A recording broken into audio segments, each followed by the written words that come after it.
It starts with a scream that cuts through the night like a wire pulled too tight. Then, silence, deep and sudden, swallowing the sound before you can even ask what made it. The streets look the same. The air smells the same. But something has changed. Something is watching from the dark. Subscribe to Think What If for more stories that push your imagination to the edge. You feel it first as a tremor under your skin, a pull that whispers not to step outside. For months, the government said the mutation was contained, that the virus had burned out after the third wave. People believed them. They opened their windows again, letting children play under the moonlight. But in the shadows of abandoned suburbs, something was evolving. The infected weren't dying, they were adapting. They used to groan and stumble. Now they move like whispers through tall grass, their bodies cooler, slower, almost patient. Scientists called it the night strain. Those who study it say it doesn't rot flesh anymore, it reshapes it. Skin fades to gray, like fog trapped under the surface. Eyes turn black but reflect light like small mirrors. When they hunt, it's not for sound or scent, it's for warmth. Anything human glows to them like fire in winter. Picture the world just before it happened again. Midnight curfews lifted. The sound of laughter returned to empty streets. You walked home under orange lamps and thought the worst had passed. But the light flickered once, and in that flicker, something moved across the road. Too fast, too quiet. The mutation had reached your city by the time you got home.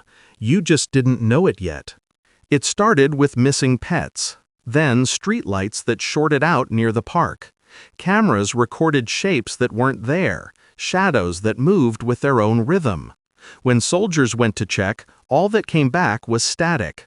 One audio clip leaked of a soldier whispering, "They wait for the dark. They know when you're watching." The clip ended with his breathing slowing to a halt, not from fear, but from silence. Imagine stepping outside now. The night is thick and damp. You smell iron in the fog. Somewhere close, a transmitter hums with broken radio chatter. The new mutation doesn't roar, it hums.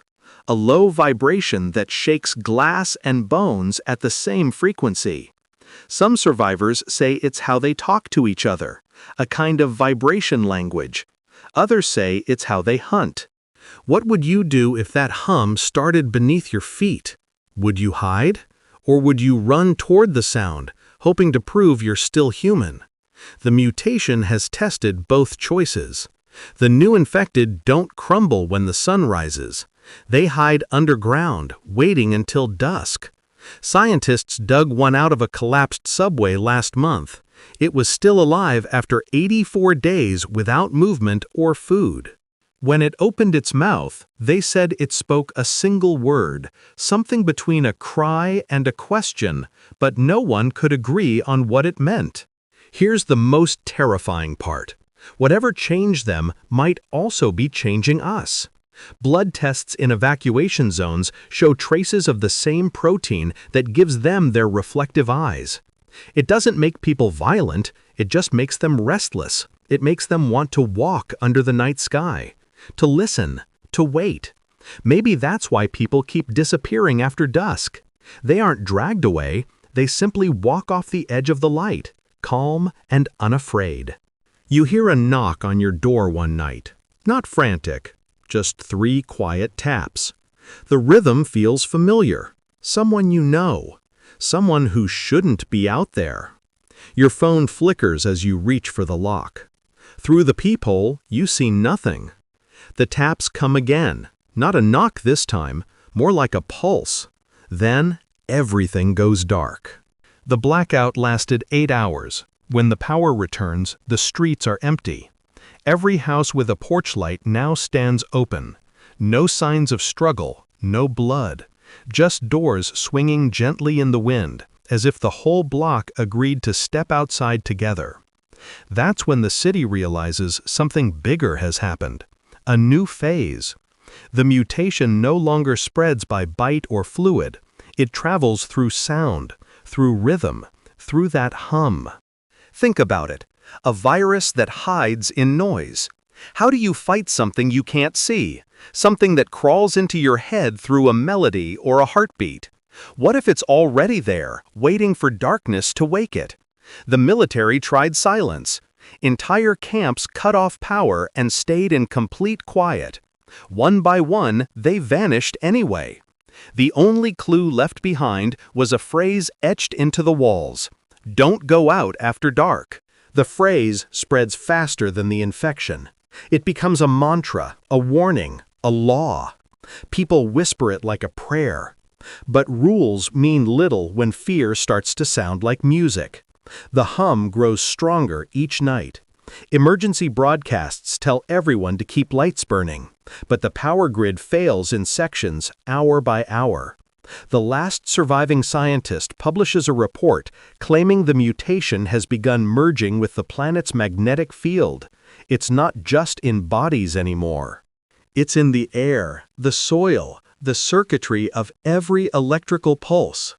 Then the sky changes. At dusk, you notice faint streaks of green light rippling across the horizon. The aurora was never visible this far south, yet here it is, shimmering across shattered rooftops. The infected glow brighter under it, their eyes reflecting back the same color. They lift their faces toward the light as if remembering something. That's when the broadcasts stop. You wonder if they've stopped because there's no one left, or because whoever remains doesn't want to attract attention. Each night, the hum grows louder, pressing against windows like rising water. Some people claim to hear words in it now, counting, laughter, apologies. Others hear their own names. The mutation has learned to speak in what it steals. What would you do if it whispered your name from the dark? People start to think that maybe the infected aren't gone. Maybe they're evolving to live beside us again. One survivor interviewed describes a sighting near the river, two figures walking hand in hand under the full moon, one human, one pale and gleaming. Neither seemed afraid. They paused at the water's edge, looked up at the stars, and then stepped out of sight. The survivors swore they saw their reflections merge before vanishing. Scientists used to debate if this mutation was nature correcting itself. Now they call it the Great Adjustment. Humanity had burned the night with light for centuries, and nature took it back. The dark is her territory again. Every city that vanishes returns to quiet, to trees and moss and mute streets glistening under moonlight. The infected don't destroy, they reclaim. They clean away motion and noise until only stillness remains. But stillness can deceive. When drone footage captures an abandoned city weeks later, there's movement in the fog. Not shuffling or limping, breathing. The infected aren't wandering mindless anymore. They are waiting together, like a gathering before some great migration. Do they dream of who they were? Do they remember warmth, language, love? Or have they found something purer than survival, something that doesn't need the sun? You remember the motif repeated in old warnings, "Don't go out after dark." The sentence doesn't sound like fear now. It sounds like the truth, the kind you only hear once you've listened closely enough to understand. The mutation is not simply outside you, it's within you, growing quiet and patient. You start noticing how different the night feels now, how the air breathes slower, how the stars seem closer, how your body hums along with that deep, magnetic rhythm. Then you stop sleeping, not from terror, from curiosity. You want to step outside, to feel that hum with your feet. You tell yourself you'll only look. The moment you reach the door, the floor vibrates softly, as though something beneath the house shifts. You pause, hold your breath. The world beyond the window glows faintly green with the aurora. Then you see hundreds of them standing silent in the street, all turning their faces upward to the same cut of light. No chaos, no hunger, only quiet reverence. You realize they're not hunting anymore. They're waiting for something. Maybe for the rest of us to join. Maybe for the last bit of daylight to end forever. You step onto the porch, and the hum deepens. It moves through your chest, echoes your heartbeat, and for a moment, you understand. This isn't death. This is transformation. What if darkness isn't the enemy? What if it's the next stage? A world where noise and light no longer rule. A world tuned to one slow, perfect frequency. You think about all the warnings, the barricades, the screams. They were trying to resist evolution. Maybe that's why it still comes for us at night, because only in the dark are we quiet enough to hear it calling. The wind stills, the hum stops. Every shadow holds its breath. You feel warmth leave your skin as the air chills and thickens. A voice, or something like it, fills the silence. Not from outside, but from within. It doesn't demand or command. It invites. You take one step forward, then another. The night opens around you like water. Behind you, your house stands still, lights burning weakly against the horizon. Ahead, the dark breathes in welcome. Somewhere far, a radio transmission cuts through the static for just a moment, the message repeating, faint but clear, across empty frequencies, "Don't go out after dark. Don't go out after dark. Don't go out after dark." And yet, as you fade into the whispering night, you wonder if the warning was ever meant to save you or to summon you home. Subscribe to Think What If for more worlds you should never forget.